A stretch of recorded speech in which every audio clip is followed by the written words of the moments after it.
હવે કોઈ અનમ્યુટ કરતા નહીં, બરાબર છે?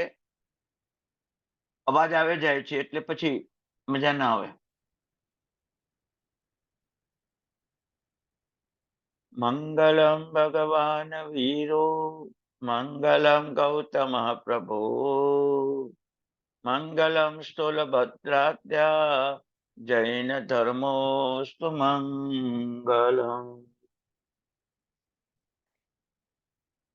પુણ્યશાળી મહાપુરુષોના ગ્રંથ એટલે કે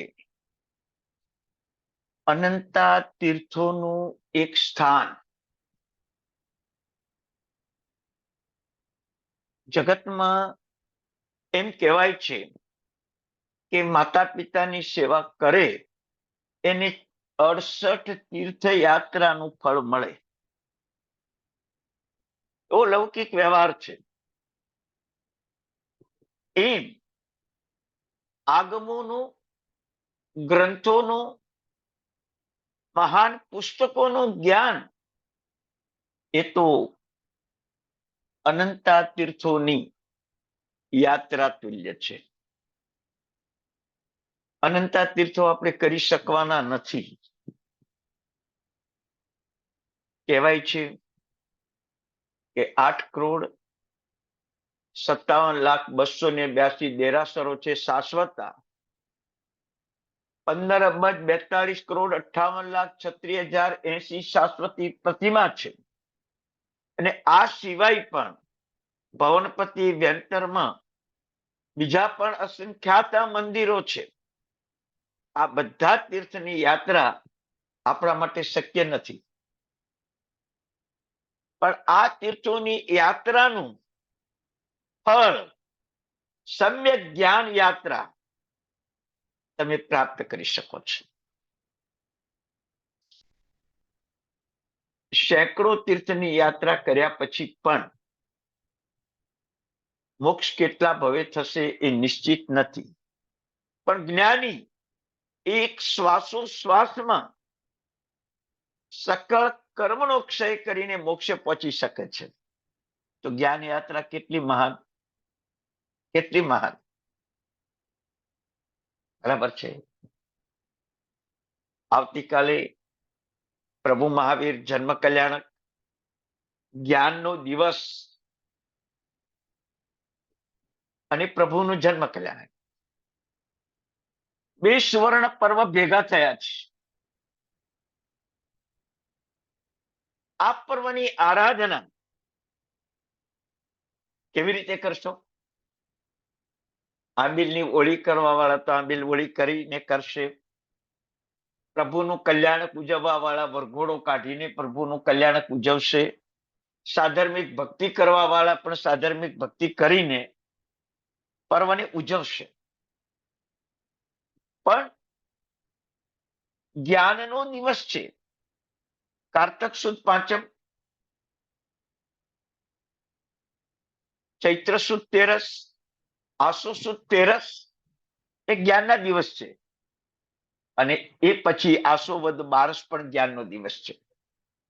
તો વિચાર કરો, વર્ષમાં 4 વખત જ્ઞાનનો દિવસ આવે છે. અને 4 વખત ઉત્કૃષ્ટ આરાધના કરવાની છે. નમો નાણસ્સ પદની નવકાર વાળી, જ્ઞાન અને જ્ઞાનીનું બહુમાન, ભણતા બાળકોનું બહુમાન,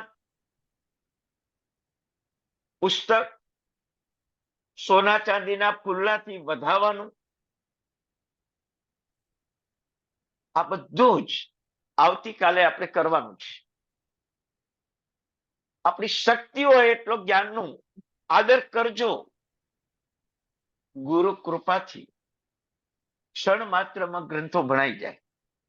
ગુરુ કૃપાથી ક્ષણ માત્રમાં, પ્રભુના આશીર્વાદથી 1452 ગણધર ભગવંતો 3 પદ સાંભળીને દ્વાદશાંગી રચી દીધી. ઉપનેવા વિગમેવા ધુવેવા, દ્વાદશાંગી રચી દીધી. તો પુણ્યશાળી જ્ઞાન યાત્રા આપણી મજબૂત હોવી જોઈએ. અને ઘણીવાર મેં તમને શબ્દ પણ કહેલો છે કે અનુભવ જ્ઞાન. અનુભવ જ્ઞાનને આગળ લાવો. માત્ર જ્ઞાન અને શબ્દો અને અર્થ નહીં, અનુભવ જ્ઞાનને તમે આગળ લાવો. જો એક અનુભવી હજારો લાખો માણસોને પહોંચી શકે છે. રાજાઓના મંત્રી અનુભવી હોય, એ રાજા જીત મેળવીને આવે. મનુષ્ય ભાવમાં આપણું મન અનુભવી મન હોય ને, તો અનંતા ભાવના કર્મનો ક્ષય કરી દે. એટલે અનુભવ જ્ઞાનની પણ જરૂર છે. આપણી ગઈ વખતે સંસાર ભાવનામાં ખાસો એવો ટાઈમ વ્યતીત થઈ ગયો હતો. સંસારની અસારતા કેટલી ભયંકર છે. ચાર ગતિમાં દુઃખોનો દાવાનળ કેવો લાગેલો છે. પણ જેમ કહેવાય છે કે બે દુઃખ સાથે આવે, એક પેટમાં દુખવાનું ને એક પગ દુખવાનું. પેટમાં જોરદાર દુખાવો હોય અને પગમાં સામાન્ય દુખાવો હોય તો પગની ગણતરી ન ગણીએ, પેટના દુખાવાની ગણતરી ગણીએ. એ સંસારમાં દુઃખ એ તો દુઃખરૂપ છે જ, પણ સુખ પણ દુઃખરૂપ છે. પણ સુખ તમને સારું લાગે છે? સુખ તમને સારું લાગે છે? ઇન્દ્રિયોનું સુખ, વિષયોનું સુખ, કસાયોનું સુખ, ભોગોભોગનું સુખ, પૂતગલનું સુખ, માનનું સુખ, સન્માનનું સુખ, આદરનું સુખ, સત્કારનું સુખ, બરાબર છે? આ બધા સુખ તમને વાલા લાગે છે, પણ ક્ષણિક છે. આ સુખ ક્યારેક દુઃખ આપનારું પણ બની જાય. આજે માન આપનારું ક્યારેક અપમાન પણ કરી દેશે. આજે ભોગોભોગથી સુખ ભોગવ્યા તમે, એમાં પાપ બાંધ્યું, જયારે ઉદયમાં આવશે, કૃષ્ણ મહારાજાનું 1100 વર્ષનું આયુષ્ય, અને નરકમાં ગયા ત્યાં કેટલું આયુષ્ય? 7 સાગરોપમનું. એટલે 1100 વર્ષના કરોડો ભવ થઈ જાય. કરોડો ભવ. કેટલા કાળ સુધી દુઃખ વેઠવાનું? તો કૃષ્ણ મહારાજાનું 1100 વર્ષનું વાસુદેવનું સુખ અને 7 સાગરોપમ સુધી, કરોડો ભવ સુધી દુઃખ વેઠવાનું, આ સુખ પણ દુઃખ છે.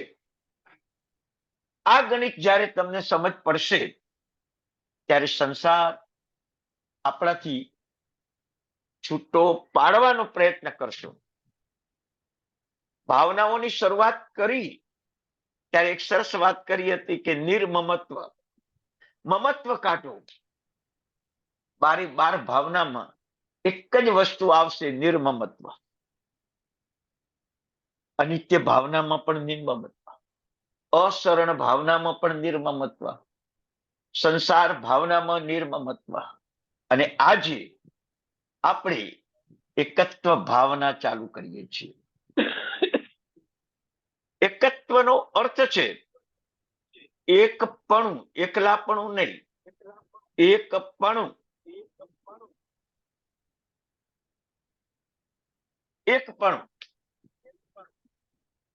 પુણ્યશાળી, એકપણું એ કોઈ દુઃખ નથી. પુણ્યશાળી, અવાજ આવે છે, કોનો મ્યુટ કરેલું છે છતાં પણ અવાજ આવે છે.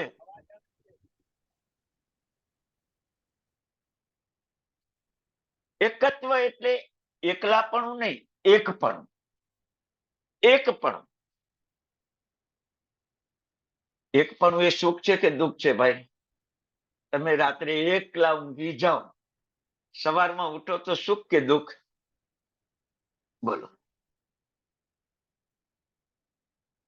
તમે રાત બિઝનેસની અંદર એકલા જ કમાયા, કરોડો રૂપિયા તમને પ્રાપ્ત થયા, બીજાને ન થયા, તમને એક પણ આમાં સુખ કે દુઃખ? યાદ રાખો, એકત્વ શબ્દ છે, એકપણું. આપણું આત્મા એક જ છે, પણ પૂતગલનો સંબંધ એના અનેક સ્વરૂપ ઉભા કરી દીધા, અનેક સ્વરૂપ ઉભા કર્યા. બાળપણમાં જન્મ થયો એટલે માતા પિતા ભાઈ બહેન મામા મામી કાકા કાકી ભાઈ ભાભી માસા માસી ફઈ ફુવા દાદા દાદી એવા એકી સાથે પૌદ્ગલિક અનેક સંબંધો બાંધી દીધા. જેમ જેમ મોટો થતો ગયો એ સંબંધોથી બંધાતો ગયો અને આત્મા ખુદ ભૂલાઈ ગયો. અને હું એટલે હીરાભાઈ, હું એટલે પરેશભાઈ, હું એટલે શૈલેષભાઈ, હું એટલે રમેશભાઈ, આવા નામથી આપણે ઓળખાતા થઈ ગયા અને પરિણામે આપણે પરવશ બની ગયા. આપણી મૂળ ઓળખાણ જે અનંતા સિદ્ધ ભગવંતો સિદ્ધ શિલામાં બેઠેલા છે એ જ આપણું મૂળ સ્વરૂપ છે, એ જ મારા સાચા સાધર્મિક છે અને હું એમનો સાધર્મિક છું. એકત્વ ભાવનામાં આ ઓળખાણ આપણા પાસે હોવી જરૂરી છે. એકત્વ ભાવનામાં બધા જ આત્મા સરખા છે. તો વિચાર કરો, કીડીનો હોય મંકોડાનો હોય, હાથીનો હોય ઘોડાનો હોય, નરકનો હોય દેવતાનો હોય, ચિરિંચનો હોય મનુષ્યનો હોય, કોઈ પણ આત્મામાં ઓછા વધતા ગુણો છે જ નહીં. હા, કર્માધીન પરાધીનતા અનેક પ્રકારની છે, એ પૂતગલના કારણે છે, પણ આત્માનું સ્વયંભૂ સ્વરૂપ સિદ્ધ ભગવંત જેવું છે, સિદ્ધ ભગવંત જેવું છે. એટલે બધા આત્મા સ્વગુણથી સમાન છે અને બધા જ આત્મા સિદ્ધ ભગવંતના સાધર્મિક છે.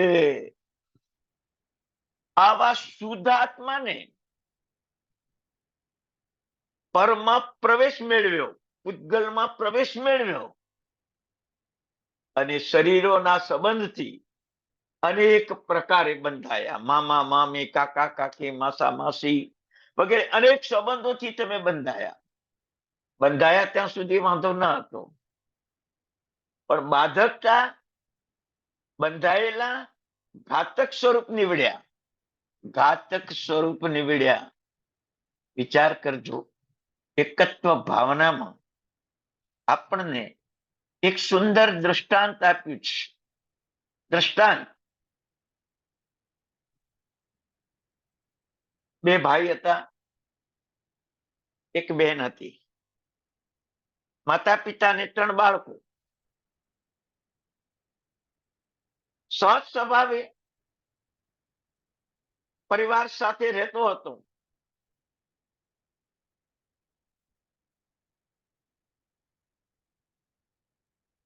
પરિસ્થિતિ પણ સારી હતી, આર્થિક સામાજિક વ્યવહારિક બધી પરિસ્થિતિ સારી હતી, પરંતુ માતા પિતાનું મૃત્યુ થયું ઉંમરના કારણે. એટલે બંને ભાઈઓને દુઃખ તો થયું છે, પણ નાના ભાઈને વિશેષ થયું, છત્રછાયા ગુમાવી. સારું ભલું કોને પૂછવું, ઘરમાં કેવી વ્યવસ્થા ઉભી કરવી, વડીલોની છત્રછાયા કેમ બને? ખૂબ જ આઘાત લાગ્યો નાના ભાઈને.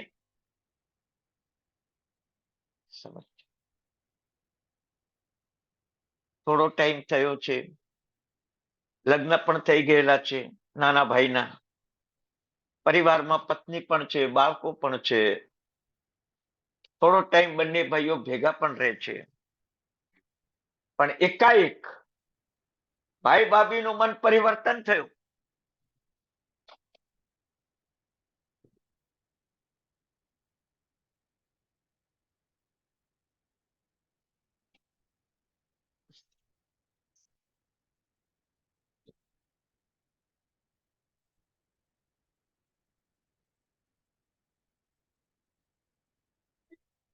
અત્યારે જાઓ.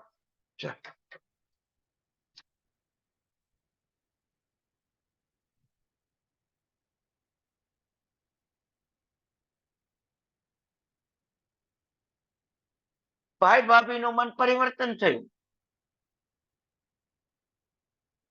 ઘરની સંપત્તિ પચાવી પાડી.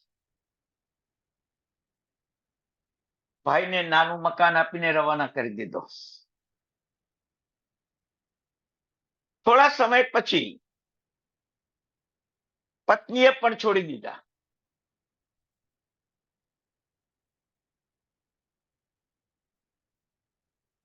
એના થોડા સમય પછી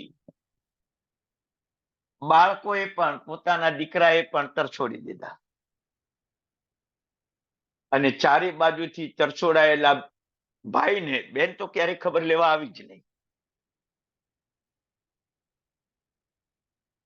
આવી સંસારની નબળી પરિસ્થિતિમાં ભાઈને વૈરાગ્ય થયો, દીક્ષા લીધી, આત્માનું કલ્યાણ કરી લીધું. પણ આ સંસારની જે પરિસ્થિતિ છે એવી આ એક ભાઈની નથી, આખી દુનિયામાં બધાની છે. બધાની આ પરિસ્થિતિ છે. તો વિચારજો, માતા પિતા હતા, ભાઈ ભાભી હતા, બહેન હતી, પત્ની હતી, દીકરા હતા, પણ બધાએ તરછોડ્યા. ત્યારે મનમાં એક ભાવ આવ્યો કે હું એકલો આવ્યો છું ને એકલો જવાનો છું. આપણને તો પ્રભુએ જ્ઞાનથી સમજાવ્યું કે સંસારની આ વિચિત્રતા જ છે, અને તમે એમાં ફસાયા તો પરિસ્થિતિ શું? સુખના સંજોગોમાં આજ પરિવાર ભેગો રહેશે, અને દુઃખના સંજોગોમાં આજ પરિવાર તમારાથી છૂટો પડી જશે. આજ પરિવાર. ત્યારે તમને છેલ્લે શરીર ઉપર વિશ્વાસ આવે. ચલો, માતા પિતા ચાલ્યા ગયા, ભાઈ ભાભી ચાલ્યા ગયા, પત્ની ચાલી ગઈ, દીકરાઓએ તરછોડી મૂક્યા, ત્યારે તમને શરીરમાં વિશ્વાસ આવ્યો કે હવે આપણું શરીર તો સાથ છે જ. ત્યાં 6-12 મહિનામાં શરીરમાં અડધા અંગોમાં લકવા થઈ ગયો. શરીરે પણ વિશ્વાસઘાત કર્યો. હવે મનમાં એ ભાઈ વિચારે છે કે પેલા ભાઈએ દીક્ષા લીધી, એ બચી ગયા, અને હું આ સંસારમાં રહેવા છતાં હવે લકવા થયો. બધાએ તરછોડી દીધા, શરીરે પણ વિશ્વાસઘાત કર્યો. હવે મારું શું થશે? આર્ત રુદ્ર ધ્યાનમાં, પરાધીનતામાં, ગંદકીમાં સબડીને શરીર પણ સડતું ગયું, અને ભયંકર આર્ત ધ્યાન, રૌદ્ર ધ્યાન, અસમાધિ ભાવમાં મૃત્યુ પામીને નરકમાં પહોંચી ગયા. હવે વિચારજો, એકત્વ ભાવના એટલે હું એક સિંહ જેવો આત્મા છું. આ બધી મારી પૌદ્ગલિક નબળી પરિસ્થિતિ, એના કારણે હું પરાધીન બની ગયો. અને એ પરાધીનતામાં મારી દુર્ગતિ થઈ ગઈ. મારું અનંત જ્ઞાન, અનંત દર્શન, અનંત ચારિત્ર, અનંત સુખ એ મારા આત્માનું સ્વરૂપ છે. હું કોઈ મન સ્વરૂપ નથી, હું કોઈ વચન સ્વરૂપ નથી, હું કોઈ કાયા સ્વરૂપ નથી, હું કોઈ સ્ત્રી નથી, હું કોઈ પુરુષ નથી, હું કોઈ બાળક નથી, હું કોઈ દેવ નથી, હું કોઈ નરક નથી, હું કોઈ તિર્યંચ નથી, હું કોઈ મનુષ્ય નથી. હું એટલે આત્મા. એકત્વ. મારો આત્મા એક જ છે, વિચાર કરો. અને સિદ્ધ શિલામાં રહેવા વાળો છે. આપણે ક્યારેય પણ આ સ્વરૂપ વિચાર્યું છે કે હું એકલો છું, હું કોઈ સ્વરૂપ નથી, હું વેપારી નથી, હું રાજા નથી, હું પ્રધાન નથી, હું મંત્રી નથી, હું ડોક્ટર નથી, હું વકીલ નથી, હું હીરાભાઈ પણ નથી, હું રમેશભાઈ પણ નથી. હું એટલે આત્મા છું. હું એટલે આત્મા છું. આત્મા સિવાયનું બધું કાલ્પનિક છે. તમને પત્ની પણ કાલ્પનિક, પતિ પણ કાલ્પનિક, માતા પિતા પણ કાલ્પનિક, ભાઈ બહેન પણ કાલ્પનિક. જોઈ લો તમે, એ કલ્પના છે. બીજા ભાવમાં ગુણસેનનો આત્મા અને અગ્નિશર્માનો આત્મા પતિ પત્ની પણ થયા છે, બાપ બેટા થયા છે, અને છતાંય ગુણસેનના આત્માને મારનારા બન્યા. હવે આ બધા સંબંધો કેવા, કાલ્પનિક કહેવાય કે ન કહેવાય? અમરકુમારને એની માતાએ મારી નાખ્યો, રાજાને રાણીએ મારી નાખ્યા. તમે મનથી વિચાર કરો. તું મારો આત્મા એકલો છે, એકલો આવ્યો છે અને એકલો જવાનો છે. હું કોઈ સ્વરૂપ નથી. પરદ્રવ્યને મેં મારું માન્યું એટલે હું દુઃખી થયો. માતા પિતાને મારા માન્યા, ભાઈ ભાભીને મારા માન્યા, પરિવારને મારા માન્યા.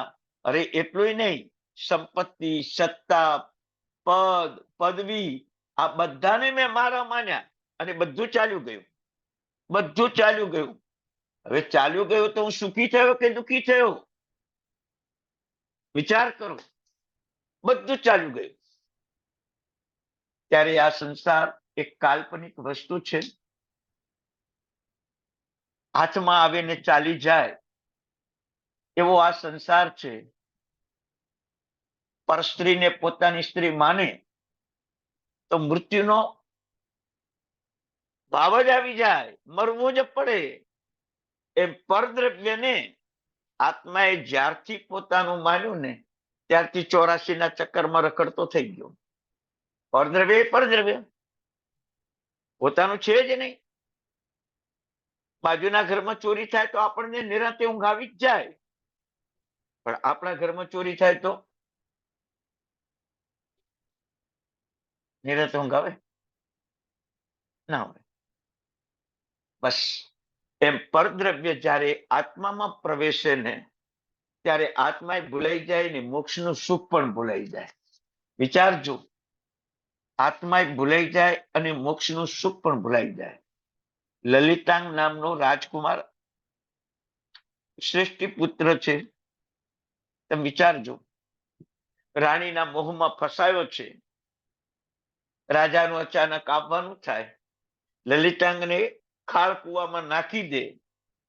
6 મહિના ખાળ કુવામાં સડે, પછી વરસાદ વરસે, ખાળ કુવામાં પાણી ભરાય અને પાણી દ્વારા ખાળ કુવામાંથી પાઇપ વાટે નગરની બહાર જાય અને શેઠની દાસી નોકર ઓળખી જાય, એ લલિતાંગને ઘરે લાવે. 6 મહિના ઉપચાર કરે, ચામડી પણ સડી ગઈ. 6 મહિના ખાળ કુવામાં રહેવું એટલે પરસ્ત્રીનું ગમન કર્યું, એમાં એને આ ભોગવવું પડ્યું. નરક નિવેદના ભોગવી, ભૂખ તરસ વેઠી, મચ્છર, બરાબર, ખાળ કુવામાં મચ્છર તો હોય જ, અને ખાળ કુવામાં જ રહેવાનું. પરિણામે સારું થયું. પછી તો દીક્ષા લીધી કે આવું પરસ્ત્રી ગમન કરાય નહીં. તો લલિતાંગે એક પરસ્ત્રી ગમન કર્યું તોય આવું પરિણામ ભોગવ્યું. આપણે તો બધા પરપુદ્ગલને પોતાના કર્યા. શું થશે આપણું? ધનને પોતાનું ગણ્યું, સંપત્તિને પોતાને ગણી, સત્તાને પોતાને ગણી, મન વચન કાયાને પોતાના ગણ્યા, શરીરને પોતાને ગણ્યું, સંબંધોને પોતાના ગણ્યા. તમે વિચાર કરો, મિત્ર ગણને પોતાનો ગણ્યો, કેટલાને પોતાના ગણ્યા. હવે આ બધાની સંયોગ એનો વિયોગ થવાનો જ છે, અને એ વિયોગ થાય ત્યારે આપણે સુખી થવાના કે દુઃખી થવાના વિચારજો. બરાબર છે? તો જીવનમાં હું એક આત્મા સિંહ જેવો છું અને સિંહ જેવું મારું સ્વરૂપ છે. એટલે પર પૂતગલોના ભાવ, પર જીવોના સાંસારિક સંબંધો, પર ભાવોમાં રમણતા છોડી દો. યાદ રાખજો, આ પરભાવના આવરણ એ તો આપણું મમત્વ છે. મારો ભાઈ, મારી બેન, મારો દીકરો, મારું ધન, મારી સંપત્તિ, મારું સોનું ચાંદી, હીરા માણેક, આ તો શું છે? એક બંધન છે. સિકંદરે અઢળક મેળવ્યું, બધું મૂકીને જતો રહ્યો. બધું મૂકી જતું. મુસલમાન રાજાઓએ અલાઉદ્દીન ખિલજી લો, અકબર બાદશાહ લો, હુમાયુ લો, બધા મૂકીને ચાલ્યા ગયા. બધા મૂકીને ચાલ્યા ગયા. સિંહ જેવો આત્મા આ પૂતગલથી પરાધીન, 1 રૂપિયા ખાતર પણ ખૂન કરી નાખે એવો પૂતગલથી પરાધીન આપણો આત્મા છે.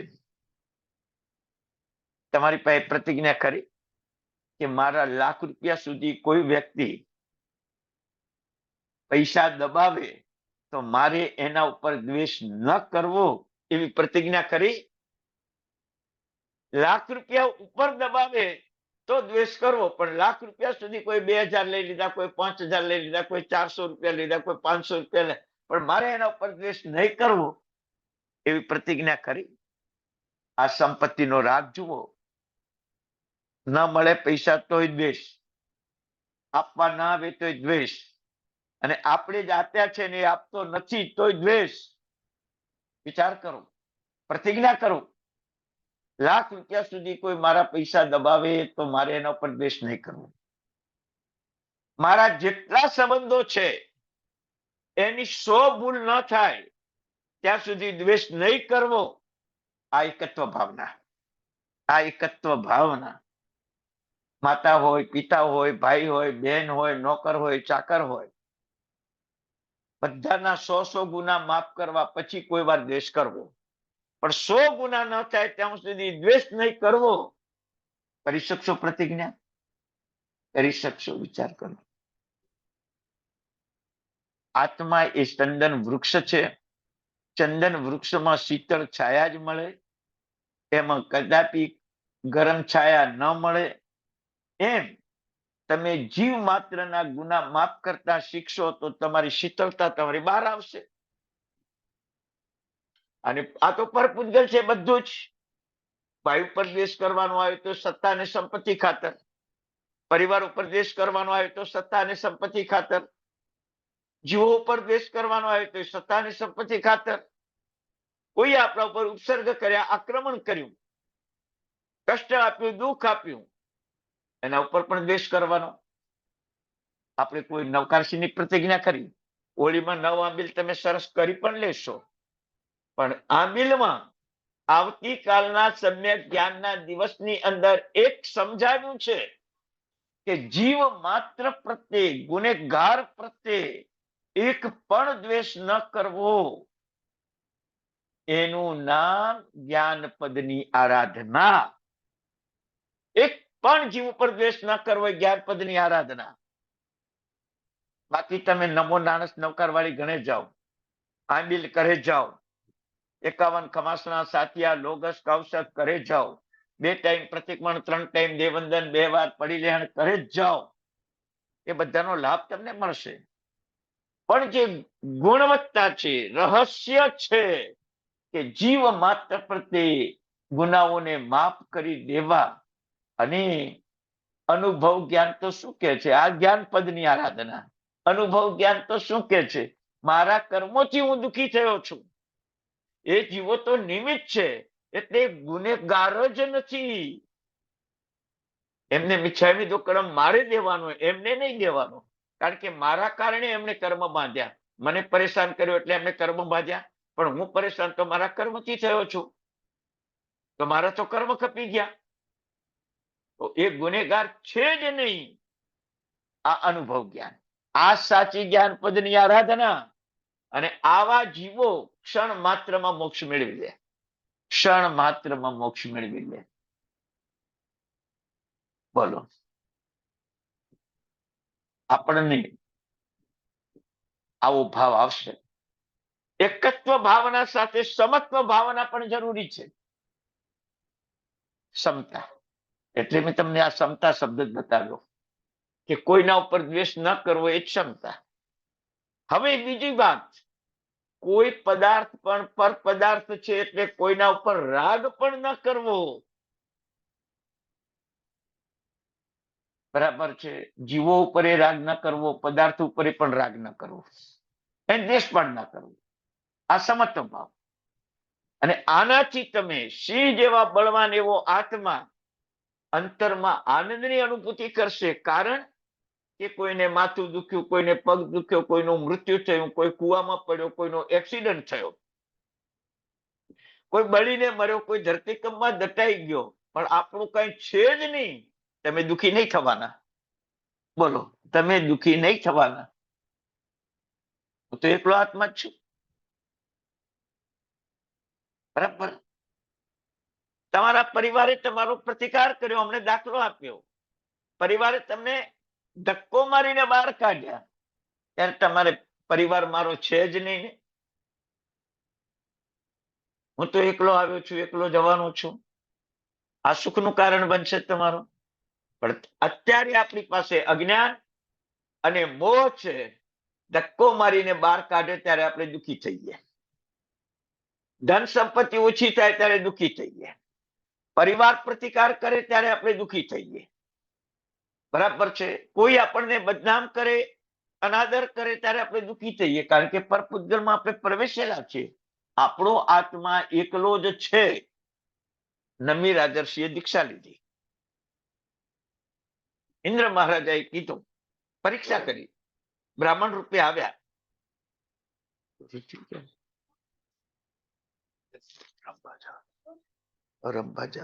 બોલાવાય. મારો આત્મા એકલો છે. આવો ભાવ આપણે લાવવો પડશે. રાગ દ્વેષ અને મોહથી તમે પરાધીન નહીં બનો. સિંહ જેવા આત્માને નાશવંત સંપત્તિ જોડે રમવાનું. સિંહ જેવા આત્માને નાશવંત પદાર્થો સાથે રમવાનું. સિંહ જેવા આત્માને નાશવંત સંબંધો સાથે રમવાનું. સિંહ જેવા આત્માને નાશવંત પદ પદવી સાથે રમવાનું. કેવું લાગે બોલો? એક યુવાન માણસ કાદવ કીચડમાં રમે તેને મૂર્ખ ગણાય? એક યુવાન માણસ કાદવ કીચડમાં રમે તેને મૂર્ખ ગણાય? તો આ નાશવંત સંપત્તિ કાદવ કીચડ કરતા પણ ખરાબ છે. કારણ કે કાદવ કીચડ તો એક જ ભવ દુઃખ આપે, કદાચ રોગ આદિ કરે તો.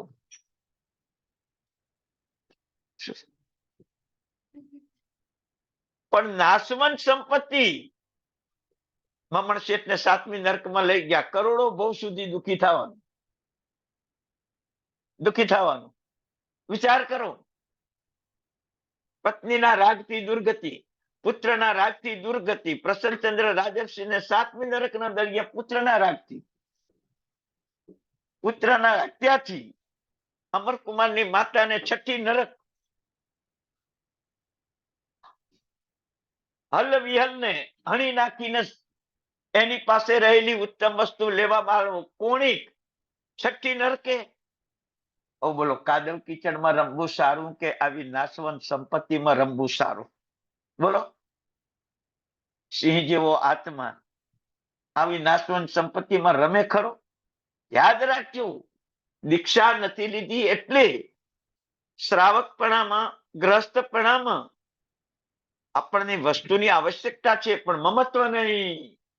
આવશ્યકતા કરી, મમત્વ નહીં. આ મારું જ છે એવો ભાવ નહીં. એવો ભાવ નહીં. પુણ્યશાળી ધ્યાન રાખજો. નમી રાજર્ષિ દીક્ષા લીધી, મિથિલા નગરીને બળતી દેખાડી. ઇન્દ્ર બ્રાહ્મણ રૂપે આવીને પૂછે છે કે ભગવાન, તમારી મિથિલા નગરી બળે છે. મારું છે બળતું નથી, ને બળે છે મારું નથી. રાણી વાસ તમારો બળે છે. હું કોઈ રાણી નથી, હું કોઈ રાજા નથી, ને મારે કોઈ રાણી નથી. હું તો આત્મા નથી, સિદ્ધાત્મા. મારે કોઈ રાજાપણું નથી, રાણીપણું નથી. આ નગર તો નાશવંત છે, મારું છે જ નહીં. આવા કેટલાય પ્રશ્નો નમી રાજર્ષિને પૂછીને નમી રાજર્ષિની એકત્વ ભાવના અને સમત્વ ભાવનાને બતાવી શાસ્ત્રોએ. વિચાર કરજો. આજ આપણને,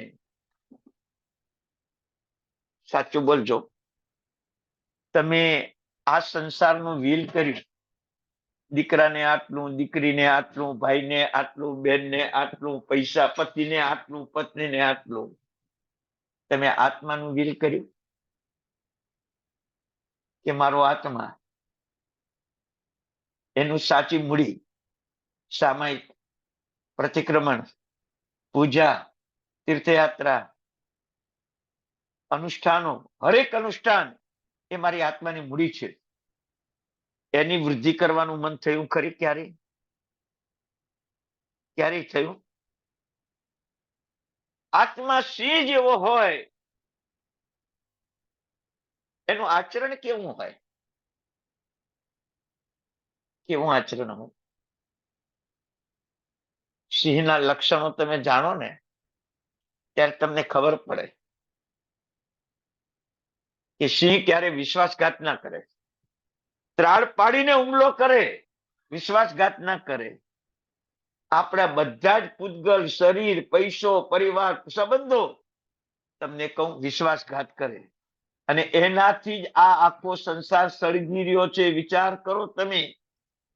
તો આપણી એકત્વ ભાવનામાં વસ્તુનું વાસ્તવિક સ્વરૂપ તમે જાણશો તો તમને અનર્થકારી જ લાગશે, અનર્થકારી લાગશે. એક સ્વરૂપ તમને બતાવી દો એટલે તમને એમાંથી બધા જ સાર નીકળી જશે. કે તમે જે દૂધ પીઓ છો, તમે જે ઘી ખાઓ છો, તમે જે મીઠાઈ ખાઓ છો, એનું મૂળભૂત તત્વ શું છે ખબર છે? ખબર છે મૂળભૂત તત્વ?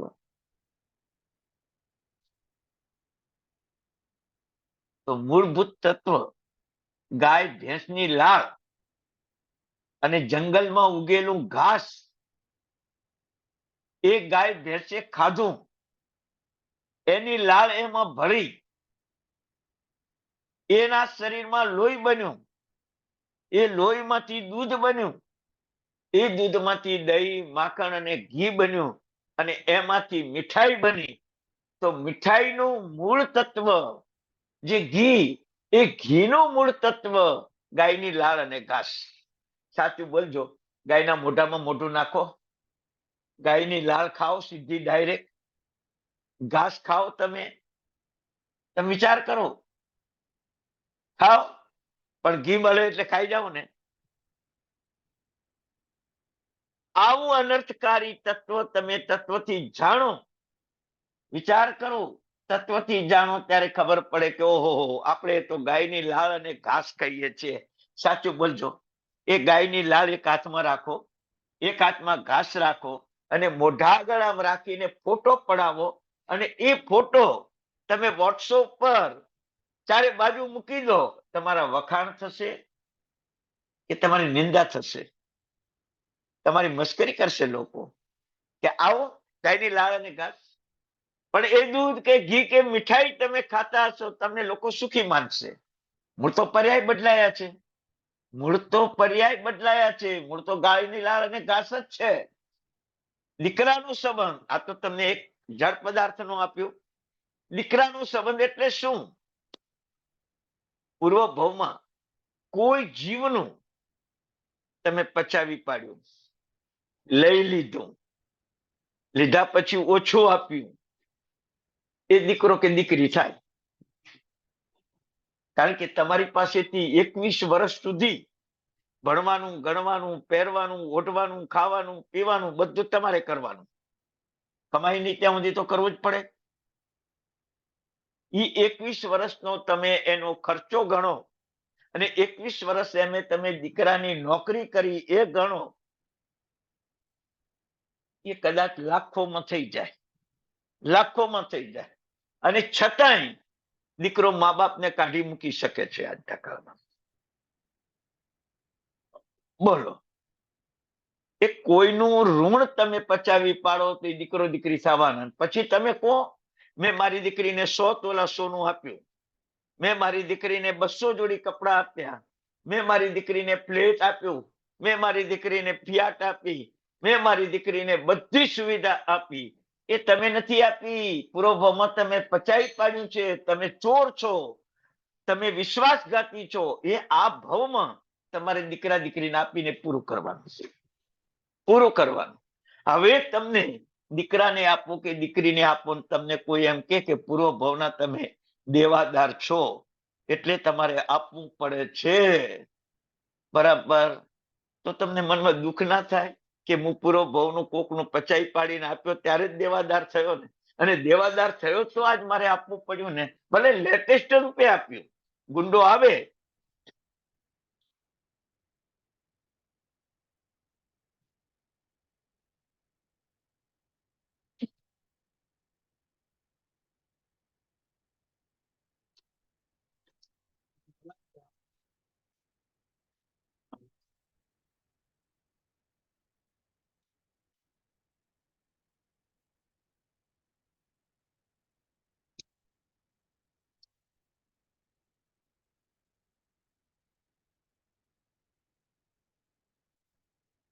ગુંડો આવે અને ગન ભીડાવે, મૂકી દો સોનું ચાંદી, મૂકી દો ધન સંપત્તિ, મૂકી દો રોકડ નાણું, પગે લાગી નાખો, પગે લાગી નાખો.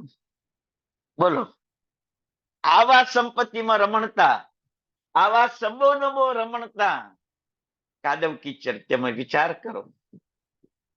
એક યુવાન કાદવ કીચડમાં રમે તેને મૂર્ખો ગણો, અને આપણે મનુષ્ય ભવ પામીને આવા કાદવ કીચડમાં રમીએ અને આવા દેવાદાર બનીને આપવાનું, અને ગાયની લાળ ને ઘાસ જેવા અશુચિમય પદાર્થોનું પરિવર્તન થાય, પર્યાય બદલાય એટલે ખાવા પીવાનું ભોગવવાનું.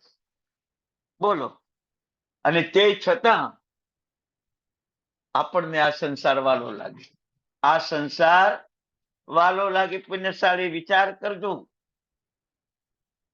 મમત્વ ભાવ રામને સીતા દીક્ષા લેતા લેતા રામ બેભાન થઈ જાય છે. બાંધો બધા, તમે વિચાર કરજો. લક્ષ્મણનું મૃત્યુ થાય અને લવકુશ વૈરાગ્ય પામી જાય અને આખો પરિવાર બેભાન થઈ જાય, વારે વારે ભાનમાં ગુમાવી બેસે. માતા કૈકેયી, બરાબર છે, કૌશલ્યા, લક્ષ્મણના મૃત્યુ સમયે રામ, ભરત, બધા બેભાન થઈ જાય. વિચાર કરો, આ મમત્વ, આવા મહાપુરુષોનું મમત્વ બેભાન બનાવી ગયું. પછી તો સુધરી ગયા. લવકુશે દીક્ષા લીધી, રામે દીક્ષા લીધી, સીતાએ દીક્ષા લીધી, બધા આત્માને સુધારી ગયા. પણ આપણને ખબર છે કે જેનું મૃત્યુ થયું એને શમશાનમાં મૂકવા ગયા. અહીંયા મારે પણ 2 વર્ષ પછી, 5 વર્ષ પછી, 10 વર્ષ પછી, 15 વર્ષ પછી મારે પણ અહીં જવાનું છે. નક્કી કરીને આવો, સાચું બોલજો. અમેરિકાની ટિકિટ કપાવી દીધો, જાપાનની ટિકિટ કદાચ કરાવી દેશો, બરાબર છે, પણ શમશાનની ટિકિટ તમે કરાવી દીધી. બોલો, અને જવાનું નક્કી જ છે, જવાનું નક્કી જ છે. નાશવંત સંબંધોના કારણે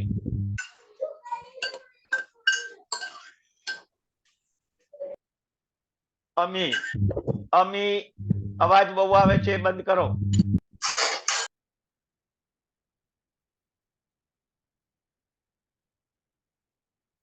શું વિચારો? પર પૂજલ તો શરાબનો નશો છે.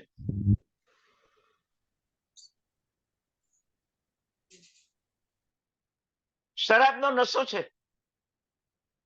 શરાબમાં માણસ ગાંડો બને ને, એમ આ પ્રભાવમાં આપણે ગાંડા બન્યા, આત્માને ઓળખ્યો જ નહીં, ભૂલી ગયા, ભૂલી ગયા. બરાબર છે.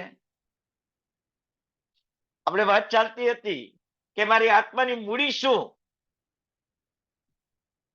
તો પહેલા તો એક, દરેક અનુષ્ઠાન મારા આત્માની મૂડી છે, અને દરેક જીવો સાથે મૈત્રી, પ્રમોદ, કારુણ્ય અને માધ્યસ્થ ભાવ એ મારી આત્માની મૂડી છે, એ મારી આત્માની મૂડી છે. દરેક જીવો સાથે ક્ષમા, નમ્રતા, સરળતા, ઉદારતા આદિ ગુણો એ મારી આત્માની મૂડી છે. દાન, શીલ, તપ, ભાવ એ મારા આત્માના મૂળભૂત ગુણો છે. આ મારી સાચી મૂડી છે. એમાં મેં કેટલી વૃદ્ધિ કરી દર વર્ષે? જ્યારે એકલો આત્મા દેખાશે, આત્માનું એકત્વપણું દેખાશે, ત્યારે તમારી આ મૂડીમાં વૃદ્ધિ થશે.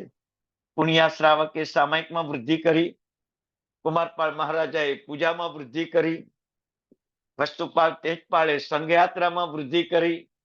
આપણે શામાં વૃદ્ધિ કરી? મહિના અને શ્રીપાળે આંબિલમાં વૃદ્ધિ કરી, હોળીમાં વૃદ્ધિ કરી, સિદ્ધ ચક્રની આરાધનાની વૃદ્ધિ કરી. આપણે શામાં વૃદ્ધિ કરી? બતાવો. બરાબર છે? બોલો. હવે આ ભાવનાનો છેલ્લો સાર એ છે કે હું એકલો છું, મારા આત્માનું સ્વરૂપ જ્ઞાનમય, દર્શનમય, ચારિત્રમય, મારા આત્માનું સ્વરૂપ કર્મને પરાધીન એ મારા આત્માનું સ્વરૂપ નથી. અત્યારે મારો દેહ, મારો પરિવાર, મારી સત્તા, મારી સંપત્તિ, મારી પ્રતિષ્ઠા, મારી પ્રસિદ્ધિ, મારા સંબંધો, શરીરથી માંડીને જીવો સુધીના બધા કર્મને પરાધીન છે. આત્મીય સંબંધ કોઈની સાથે નથી. હમણાં જ કહ્યું, મૈત્રી, પ્રમોદ, કારુણ્ય, માધ્યસ્થ ભાવ, ક્ષમા, નમ્રતા, સરળતા, ઉદારતા એ આત્મીય સંબંધો છે. પણ અત્યારે સંબંધો કોના છે? સત્તા અને સંપત્તિના સંબંધો છે. બરાબર છે? વિચાર કરો. ઉપસર્ગ આવે, કોઈ કષ્ટ આપે, કોઈ કષ્ટ આપે તો આપણી પરિસ્થિતિ શું થાય? મહેતારાજ ખંડક મુનિ, ગચ્છકુમાર મુનિને કષ્ટ આપનાર ઉપર કેવી ઉદારતા બતાવી. પ્રભુ મહાવીરને ઘોર ઉપસર્ગો આવ્યા, કેવી ઉદારતા બતાવી? એ મમત્વ ન હતું. તે માટે એકલા આત્માને પોતે ઓળખી લીધો હતો તો એમને કોઈ તકલીફ ન પડી. આપણને કેટલી તકલીફ પડે વિચાર કરજો. બરાબર છે? તો આ એકત્વ ભાવના આપણે પૂરી કરી. હવે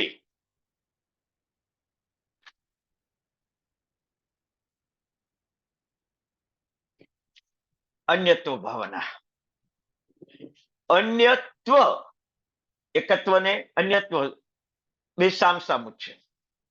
એકત્વ એટલે હું એકલો સિંહ જેવો આત્મા, અને અન્યત્વ એટલે મારા આત્માને ભૂલી જવો અને આત્માના શરીરથી, આત્માના સંબંધોથી, આત્માના સત્તાથી, આત્માની સંપત્તિથી ક્યાંય નહીં ઓળખાવાનું. શરીરના સંબંધોથી, શરીરની સત્તાથી, શરીરની સંપત્તિથી, શરીરના સંબંધોથી અને ખુદ શરીરથી ઓળખાવવું, એનું નામ અન્યત્વ. અન્યત્વ. પ્રથમ ભેદ આપણે ઓળખવાનો છે કે આત્મા અને શરીર એ જુદા છે. એવું આપણે ઓળખાણ કરી. બરાબર? આત્મા અને શરીર જુદા છે એવી આપણને ઓળખાણ કરી.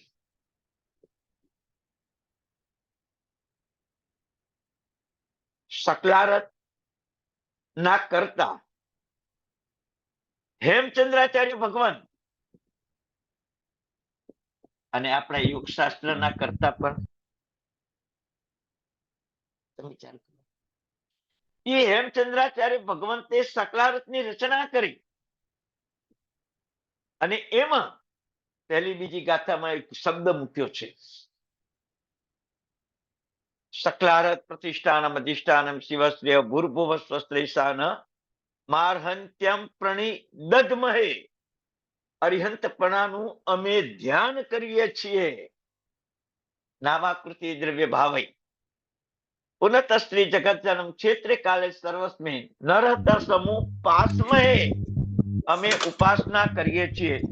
અમી બેન કાં તો ના તમને કેન્સલ કરો કાં તો 10 વખત તમે ચાલુ કરી દો છો.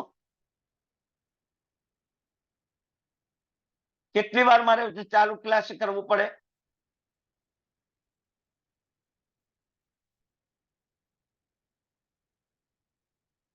સમુપાસમહે પ્રણિદધમહે. આવો ભાવ. કોઈ હેમચંદ્રાચાર્ય ભગવંતને પૂછ્યું કે ભગવાન તમે આ ગ્રંથની રચના કરી અને તમે જ બોલો છો, હું બોલવું જોઈએ ને,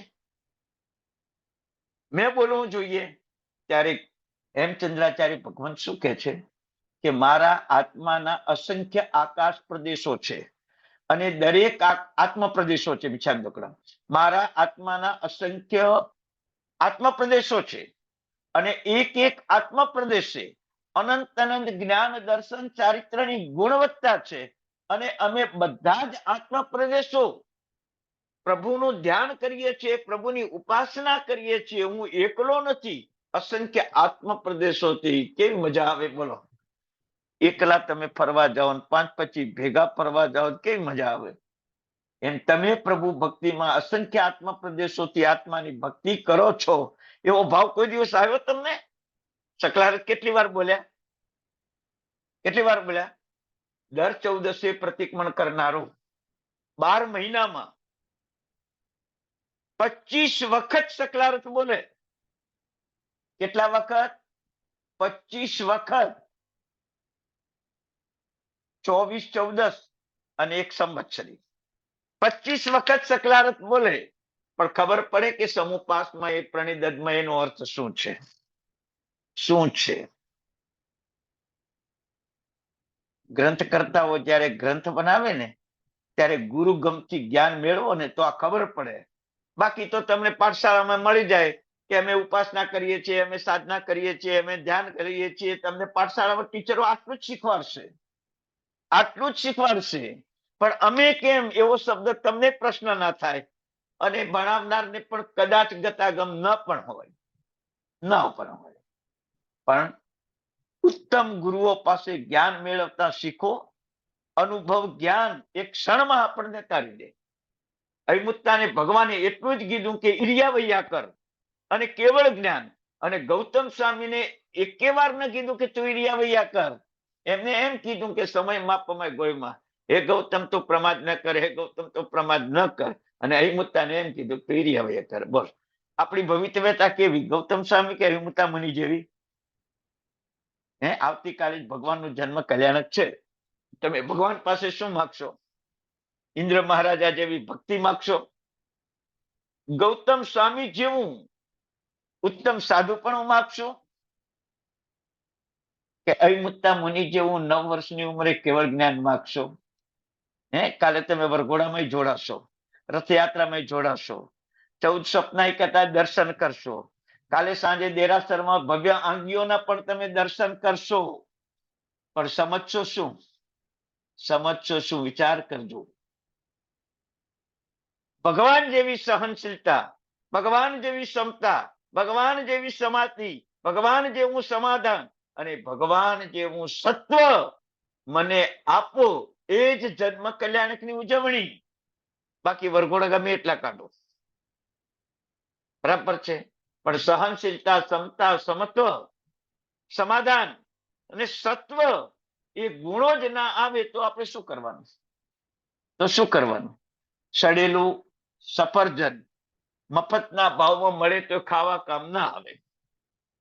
તમે યાદ રાખજો. એમાં ગુણવત્તા વિનાની પરમાત્માની ભક્તિ એ સડેલા સફરજન જેવી છે. ગુણવત્તા વાળી ભક્તિ જોઈએ, અનુભવ જ્ઞાન વાળી ભક્તિ જોઈએ. વિચાર કરવું. અન્યત્વ ભાવના. અન્યત્વ એટલે પૂતગલ. આ સંસારમાં 14 રાજલોકમાં જેટલા પૂતગલો છે ને એ આત્માથી પર છે, આત્માથી જુદા છે, એ અન્ય છે, પર છે. એના ઉપર રાગ થાય, એના ઉપર દ્વેષ થાય અને એના કારણે કસાયો આવે. અને કસાયોનું ફળ આત્માને ભોગવવાનું. કસાયોનું ફળ આત્માને ભોગવવાનું. શરીર પણ પર અને આ દુનિયાના બધા પૂતગલો પણ પર. વિચાર કરો. એક દાદાએ દરરોજ પોતાના ચાંદીના ગ્લાસમાં દૂધ પીનારા એક દિવસ પરિવારે કાચના કપમાં દૂધ આપ્યું અને એ દૂધનો કપ ફેંક્યો. મને ચાંદીના ગ્લાસમાં કેમ નહીં?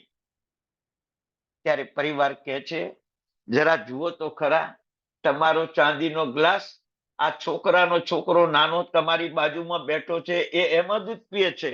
એને જીદ પકડી કે મને એમાં દૂધ આપો, દાદા પીએ છે એમાં. અને દાદાનો ગુસ્સો ઉછળી પડ્યો. એ બાળકને લાફો માર્યો, દૂધનો ગ્લાસ લઈ લીધો. આ પૂતગલનો રાગ. જીવનો દ્વેષ કરાવ્યો, પોતાના દીકરા ઉપર દ્વેષ કરાવ્યો.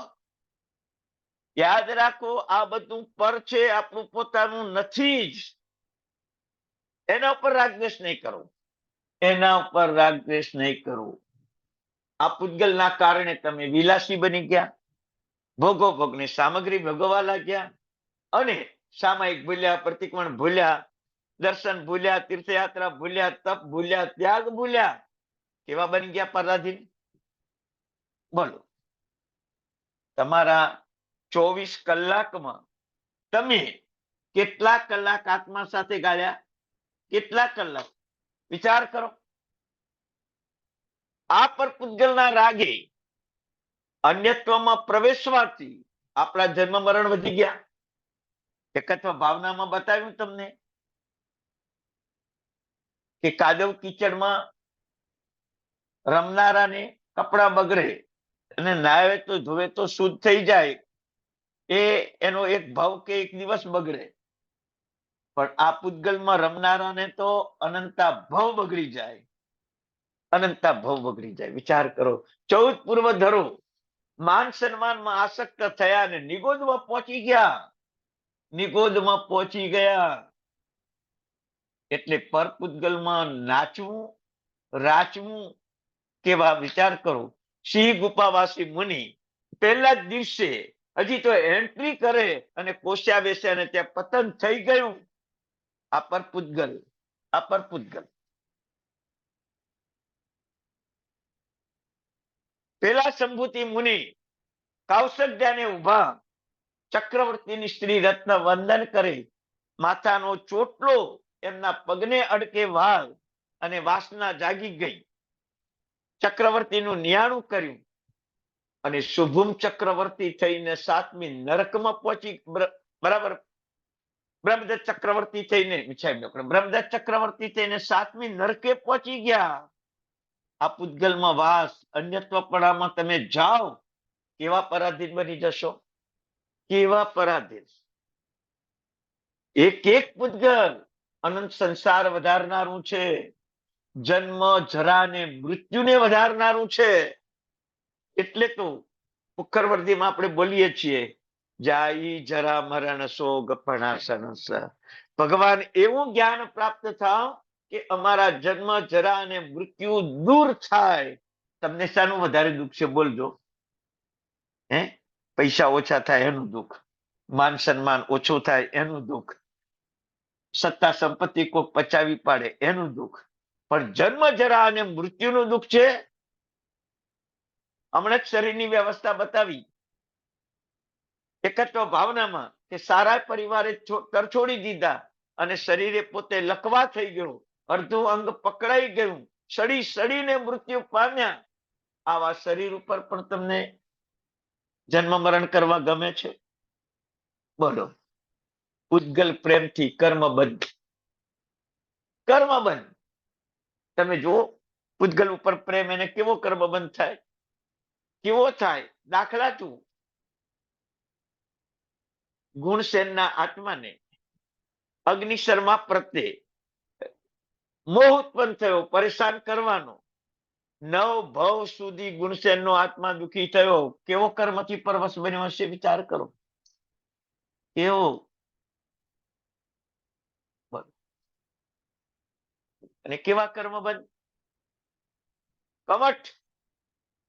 પૂતગલનો રાગી પાર્શ્વનાથ ભગવાનના જીવ ઉપર દ્વેષ ધર્યો, 10 ભવ સુધી પરેશાન કર્યા અને અંતે સંસારમાં રખડતો રહ્યો. કેટલા કાળે મોક્ષે જશે કોઈ નક્કી નથી.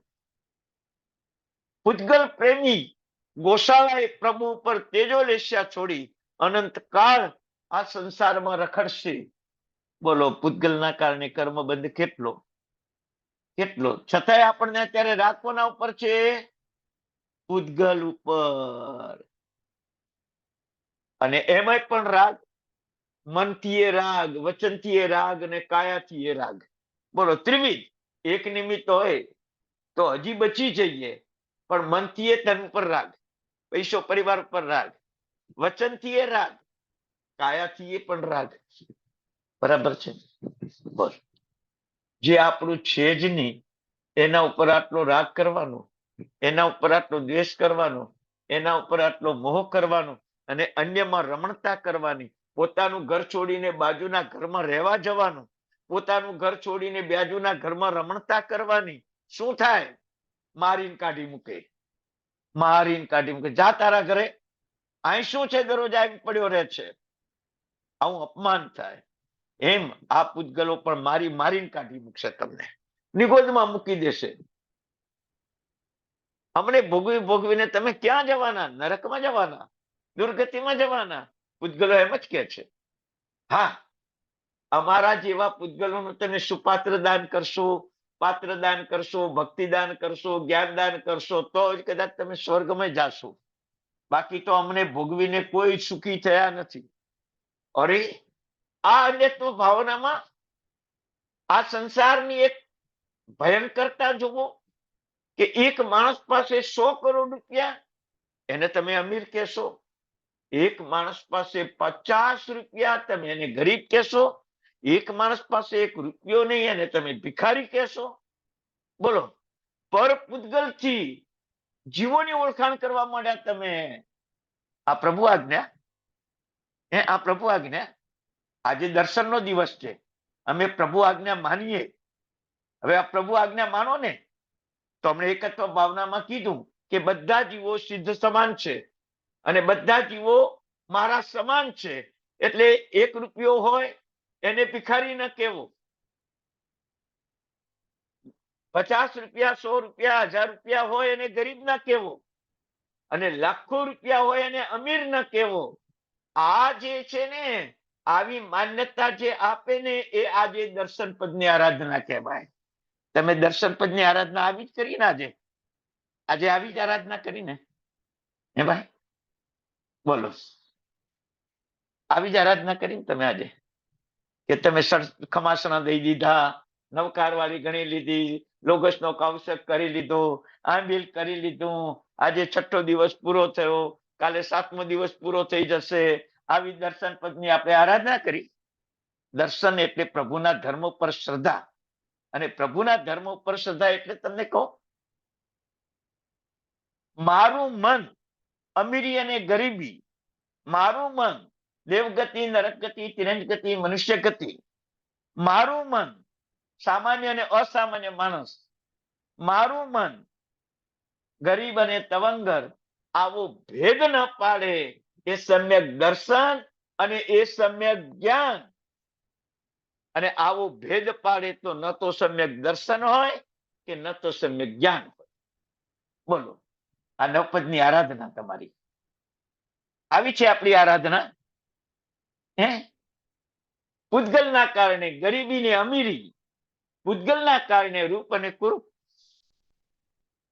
બોલો, બુદ્ધ ભગવાન પાસે એક રૂપવાન સ્ત્રી આવી, એનું નામ ક્ષેમા, રાજાની રાણી હતી, રૂપવાન. અને બુદ્ધ ભગવાનની પાસે આવીને, હું કેટલી રૂપાળી. બોલો, બુદ્ધ ભગવાન તો મહાન હતા. બુદ્ધ ભગવાન થોડા મંત્ર તંત્ર જાણતા હતા. આકાશમાંથી એક દેવીને બોલાવી, અને દેવી એટલે તો કેવી રૂપવંત, અને ક્ષેમાની બાજુમાં ઉભી રાખી. ક્ષેમાની બાજુમાં જ ઉભી રાખી. અને ક્ષેમા તો કોલસા જેવી લાગે એની સામે, એવી રૂપવંત. 1 કલાક ક્ષેમા એની જોડે બેઠી. કલાક પછી એ દેવી એક વૃદ્ધ સ્ત્રીનું રૂપ ધારણ કરી લીધું. અને નાકમાંથી લીંટ નીકળે, કાનમાંથી મેલ નીકળે, મોઢામાંથી લાળ પડે, ચામડીમાં કરચલીઓ પડી ગઈ, લોહી સુકાઈ ગયું, માંસ સુકાઈ ગયું, અને હાલે ચાલે તો એ લાકડીના ટેકે ચાલે એવું 1 જ કલાકમાં એને રૂપ બદલી નાખ્યું.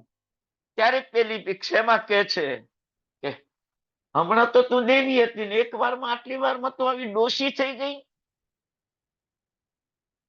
ત્યારે દેવી કહે છે ને, ક્ષેમા, તને આજે જેટલું રૂપનું અભિમાન છે ને, એ આવતીકાલે તું પણ મારા જેવી જ થવાની છે. લાંબુ જીવીશ તો ડોશી જ થવાની. નાકમાંથી ને કાનમાંથી મળ આવશે જ.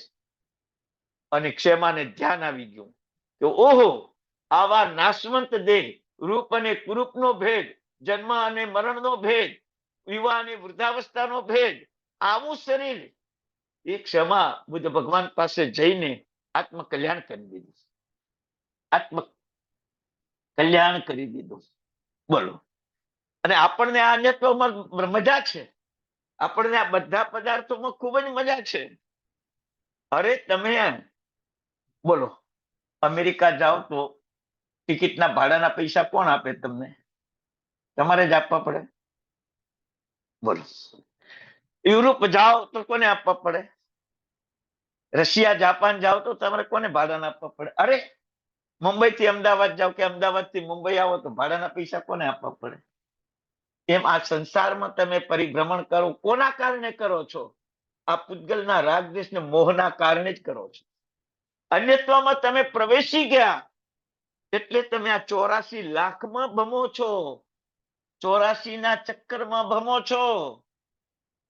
બોલો, વિચાર કરો. તમે ક્યારેય પણ વિચાર આવ્યો કે હું આ 84 ના ચક્કરમાં કેમ રખડું છું? પૂતગલના કારણે.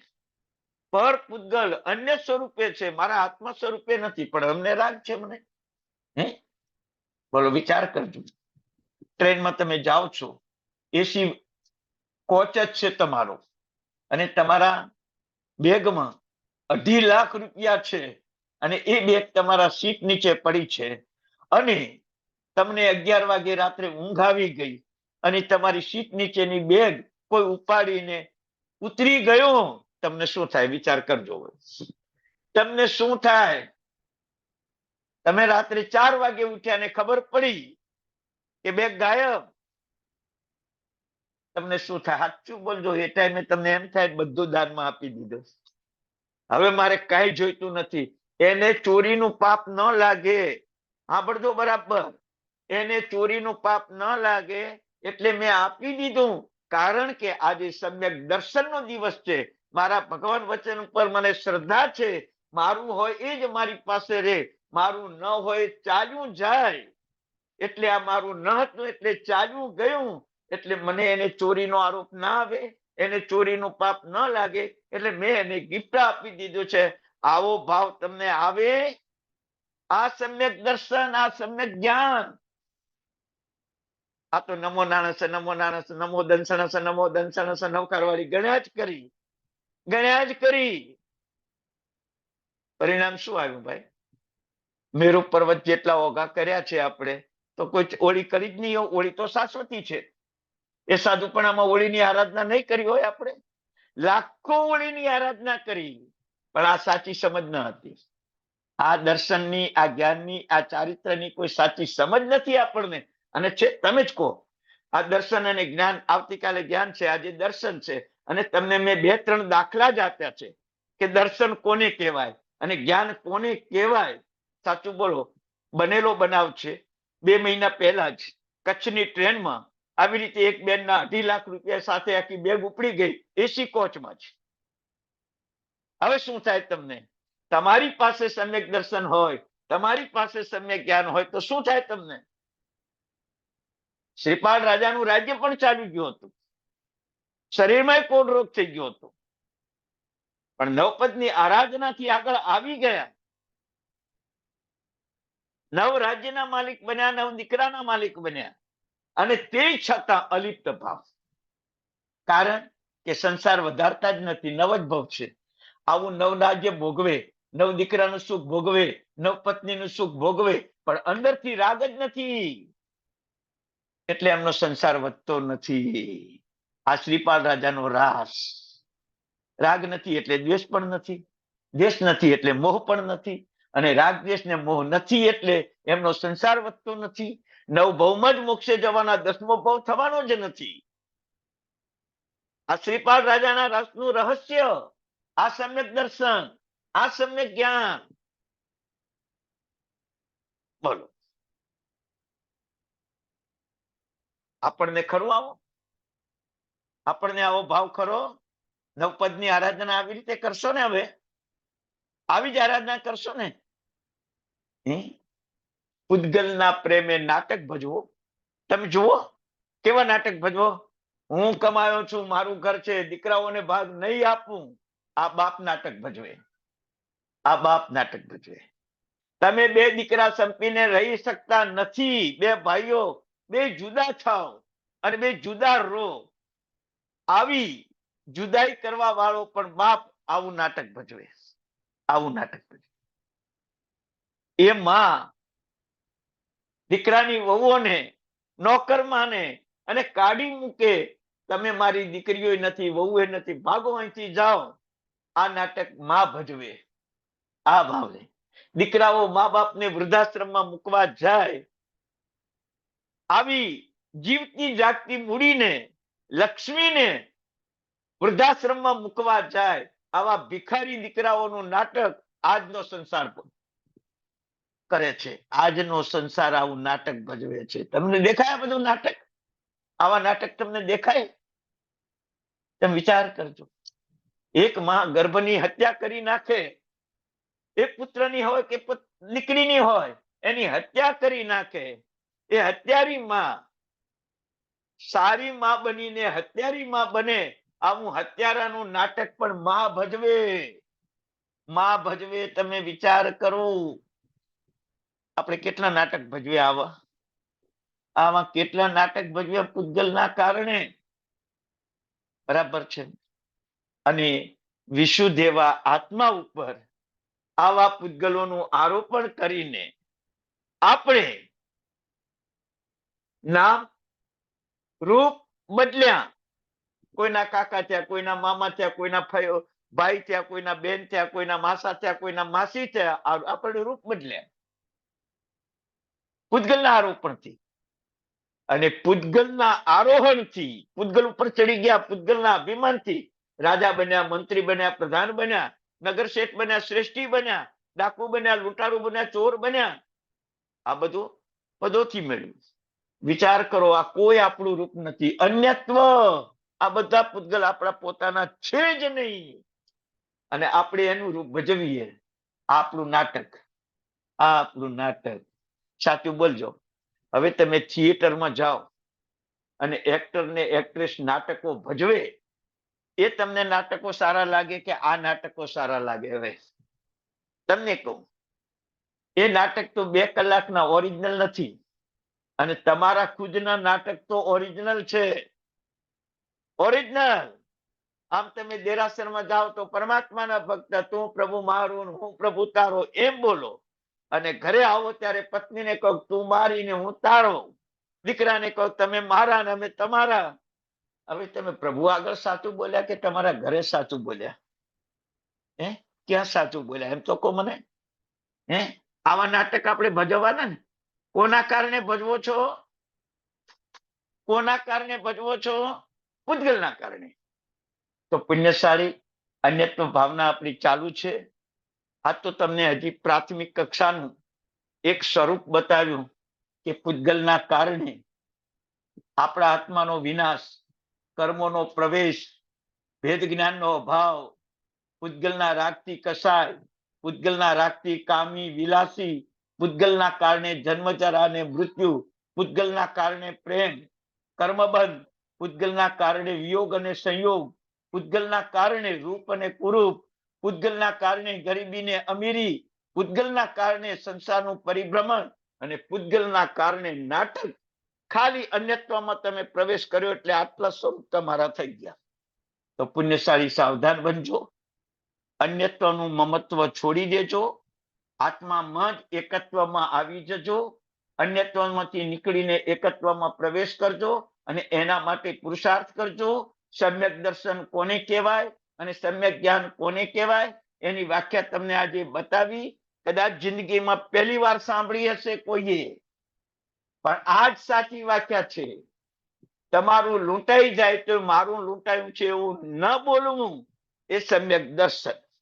લૂંટારવો લૂંટી ગયા, મને ભિખારી બનાવી ગયા, એ ન બોલવું, એ સમ્યક જ્ઞાન. એ સમ્યક જ્ઞાન. તો હવે કોને સમ્યક જ્ઞાન કહેવાશે? નૌકારને સમ્યક જ્ઞાન કહેવાશે? પંચેન્દ્રિયને સમ્યક જ્ઞાન કહેવાશે? હા, સમ્યક જ્ઞાન છે, પણ એની સમજ હોવી જરૂરી છે. બાકી મિથ્યાત્વી અને અભવ્ય આજ પ્રતિક્રમણ કરે, આજ નૌકાર પંચેન્દ્રિય બોલે, પણ એમના માટે મિથ્યા છે, આપણા માટે સમ્યક છે. પણ આપણી પાસે આવી બુદ્ધિ હોય તો હવે પુણ્યશાળી તમને ખાસ વિનંતી છે કે મારે આવતા શુક્ર શનિવારે બહાર જવાનું છે, એટલે 24મી તારીખ અને બુધવાર 24મી તારીખ અને બુધવાર રાત્રે 8 થી 9 ક્લાસ છે. 24મી તારીખ બુધવાર રાત્રે 8 થી 9 ક્લાસ રાખવામાં આવશે. એટલે હોળીનું પારણું એકમના દિવસે, પૂનમ પછી એકમના દિવસે 24મી તારીખ. બરાબર છે? ચાલો. મંગલમ ભગવાન વીરો, મંગલમ ગૌતમ પ્રભુ, મંગલમ સ્થૂલભદ્રાત્ય, જૈન ધર્મોસ્ત મંગલમ. ભગવાનની આજ્ઞા વિરુદ્ધ કંઈ કહેવાયું હોય તો મિચ્છામિ દુક્કડમ. સૌ સાતામાં રહેજો. સૌને પ્રણામ. દરેક પુણ્યશાળીને નમ્ર વિનંતી છે કે આ મ્યુટ કર્યા પછી તમે અનમ્યુટ કરો નહીં. આજે અમી બેને 4-5 વખત આ કામ કર્યું. ના કરો તમે. બધાને એક તો મારી લિંક તૂટી જાય અને બીજો બધાને સમજવામાં તકલીફ પડે, મારો વિષય બદલાઈ જાય, બે ધ્યાન થાય. એટલે બધાને વિનંતી છે કે મેં અહીં મ્યુટ કર્યા પછી તમે અનમ્યુટ કરતા નહીં. બરાબર છે? પ્રણામ સર ગુરુજી. પ્રણામ સર. અનુમોદના. ખૂબ ખૂબ બહુ સરસ સમજાવ્યું ગુરુજી હાજી આપે. હાજી હાજી. હા સાતામાં રહેજો આપ તો કોણ. આજે તમારો ટાઈમ થોડો વધારે લીધો છે. ના ના કઈ વાંધો નહીં. હવે આમાં આનાથી વધારે સારો ઉપયોગ કયો સમયનો ભગવાન. હાજી હાજી. Thank you sir. હાજી. હા